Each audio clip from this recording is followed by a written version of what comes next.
Good morning, good morning. It's Monday morning, 8:15. We are speed running. We got a crushing win yesterday with the black pieces and the Lucchini Gambit. All very good, all very satisfying. We've got a 1393 from the Ukraine. And I've been playing the Vienna so far. Okay. Now we could have oh dear, someone's targeting is off today. Need to recalibrate. We could go for the copycat, right? But my concern is we get knight f6, which is fine. But I'm gonna push ahead with my g3 ideas. Still feeling my way around this system. So Refik 1975, a youngster. Okay, out comes the knight anyway, so we always fianchetto the bishop as far as I can tell. And then other moves are going to be knight e7, castles. Point of knight e7 rather than knight f6 is that we don't want to get in the way of the f-pawn. Right, so a bit like the Vienna Gambit, we still want to push the f-pawn at some point, and contest the centre there. A bit like the opposite of a Sicilian kind of thing, or King's Gambit, whatever. It's a useful idea. Okay, that's defended. So a lot of people here, I think, would be tempted to push f3 with tempo, but we want to move the f-pawn at some point. And the point is here, I'm not really worried about them taking my knight, so I think I can just go ahead and castle now. So I'm not wasting a move pushing f3 if I'm going to push f4 again down the line. But there's a reason. Okay, so it's coming in attacking the knight.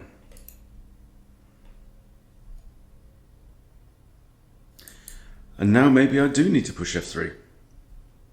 I failed to consider that move. Knight's also attacking c2. So f3 now, I think is just required. Actually, if he takes here, I've got knight takes. Whichever piece. And then queen takes. So actually I could even just get away with pushing d3.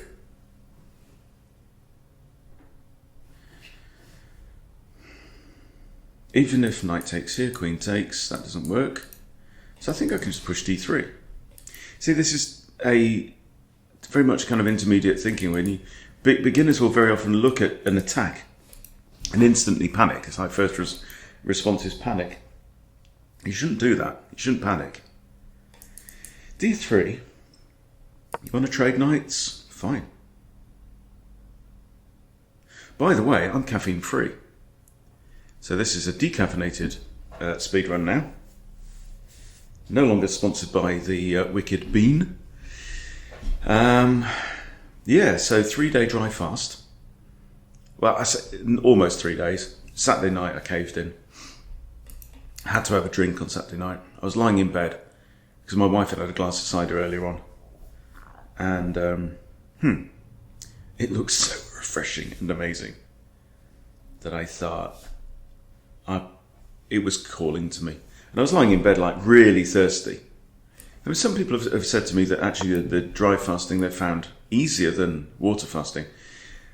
No. I mean, I've done I've done 2 or 3 3-day water fasts before. So what I'm doing here is I'm threatening to take the knight, pawn takes, knight's the only defender of this pawn, right? So this is quite ambitious, this move. So I'm starting to get a feel for my opponent, he's thrown the knight in there, which is, a second move of a developer. Wow. Okay, that's a check.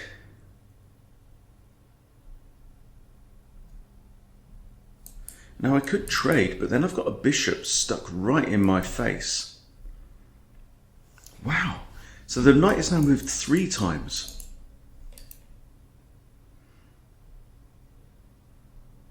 So there's only 2 legal moves actually, either take or king h1.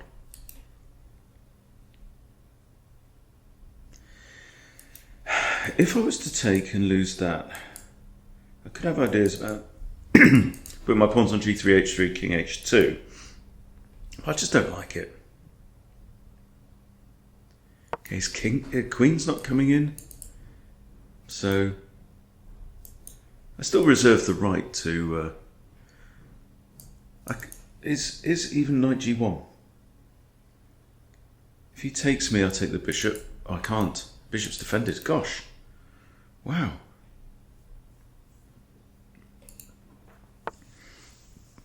Feels like I'm kind of being spoiled for experience in this new opening, you know. Can I attack the bishop?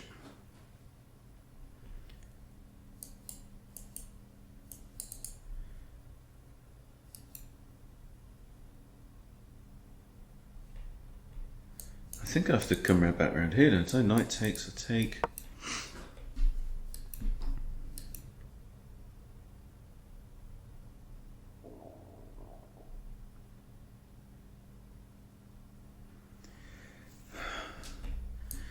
So I wasn't at all threatened by that idea, but I was thinking about how to go after the pawn.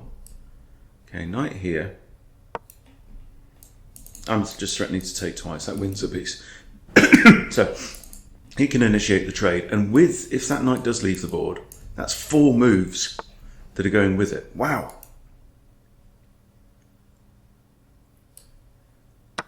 I don't know what you're doing there.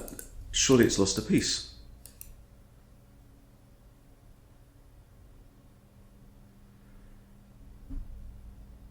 Suddenly, black plays a move in 10 seconds.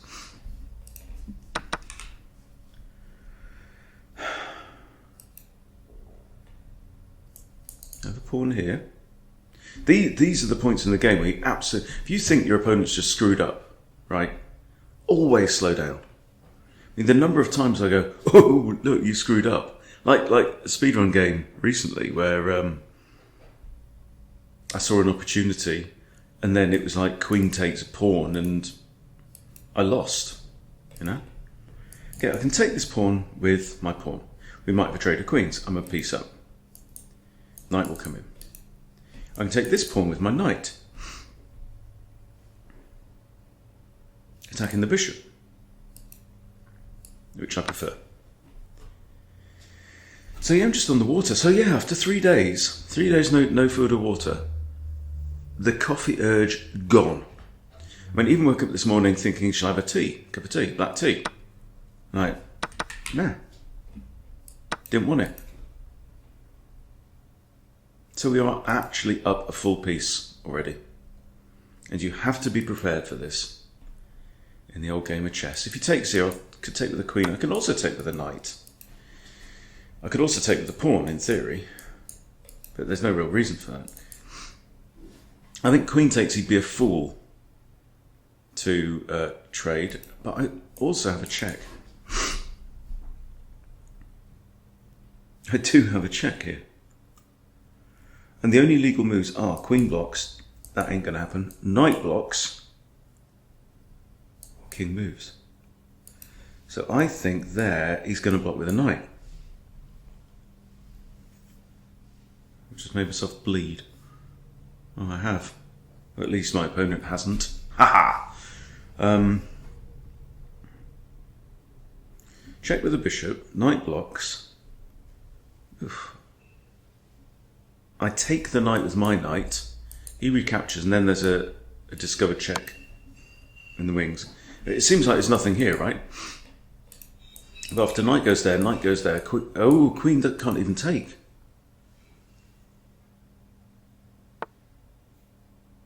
So it does have to be that. Oh my goodness me. Oh, it's a collapse. Hang on. So, right, first idea. I've got 11 minutes, heaps of time. I'll try and not pick off my entire face in the meantime. Right.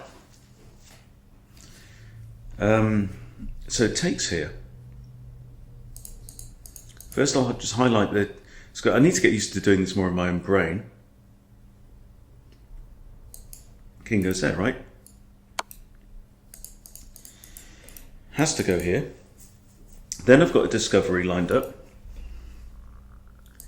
And I wish it could be that, because that wins the queen, but then king takes knight. So 8. But this, he's getting, if he goes here, I go there, check. He's got to go here. My queen is actually on prise as well, it has to be said now, so I've got to be very careful here. Very careful. Can't check there. Right, I think that... oh, resigns. Oh, that was just getting really fun. Well, let's go and have a look at it, shall we? Okay, here we are on a grown-up analysis board, all fully logged in, and placing our bets. Now, did I blunder? No, I had one miss and a mistake. Fascinating. But it's given me 2,000, so I'll take that. And we never even got out the opening. Boom. Right.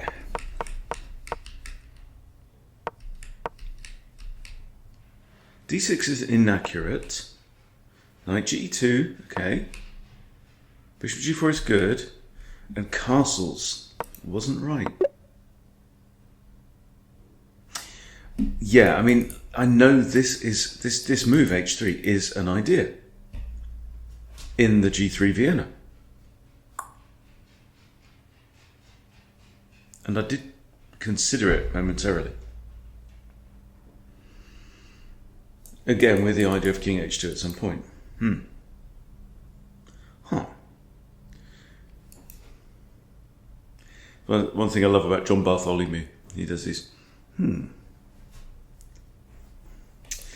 Okay. But, you know, half a pawn difference, okay. Knight coming in, good move. But remember, see how many moves he's like, we've got to keep track of this horse. Ah. Now F3, okay. Again, less than half a pawn difference. So we ignore. And this is a miss. Should have gone in immediately. I've got to be ready for this idea, man. Seriously. So instead of castling here, the idea is H3. And he will go all the way, he'll go wee all the way home. If he takes on E2, yeah, fine. I have the bishop pair. You know? Otherwise bishop D7. Then we just castle. We're doing okay. But you know, this is all positional stuff, right? Anyway, I do this. Okay, in comes the knight. And there again it wants F3. F3, F3. So, see, I made an argument against F3. My argument was moving the pawn twice. And then there's a little thing in the back of my head saying about like the Grandmaster games that I've watched recently is sometimes slow moves are the right moves. You know? Like in the Caro-Kann. You know, you push C6 with the idea of pushing C5 later. That's fine. That is absolutely kosher in the Caro-Kann. So again, F3, okay. So what I did there was I made an argument that sounded good and sounded plausible. But the reality is I talked myself out of the best move. So I need to understand, what was it? You know, why did I stop there thinking, and I'll tell you what it was. I just didn't want to move the pawn twice out of embarrassment. You know, it's like undeveloping a piece, like bringing the knight back to B8. You kind of resist doing it. So it's like, oh no, it's ugly. Well, it doesn't matter if it's best. You know, it's a fight. Fights get ugly. Okay, in he comes. That was interesting. And it wanted me to trade. Okay, but again, 0.2 pawns of a difference. Knight back to B8. Ugly ass move, but the right one. Right, because my knight's also ready to come now to D2 and contest this guy. Right, the wandering horse of Black Vienna Schwarzwald. Here it's like, yeah, it's okay, but still h3. Okay, all right, okay, I get the message, Fishy. I need to push these pawns. And this, of course, is a blunder. Why? It's simply counting attackers and defenders. Loses a piece. Okay, taking that pawn was good. Knight takes e5, best move. D takes e4, nearly a pawn worse. Right? I just really like this move. And from that point, and this was just a bit silly, because he's inviting my queen onto the e-file apart from anything else. And then he clears the e-file even more for me. Thank you very much. And bishop c6 in between move. Zwischenzug. Isn't it? I think it is. Yeah, Zwischen is between. And Zug is move. And train. Isn't it? Right, so bishop takes c6 check. King e7 is excellent. Actually, giving up the queen was better. Ah! Boom. Now again, he should give up the queen. King e6 is good. And knight takes d3 and it's mate in 4. Wowzers. Because let's just see if... So it's saying you just give up the knight, which is just like you're just throwing things in the way of the oncoming opponent, right? But let's say he tries to run. Let's figure this out.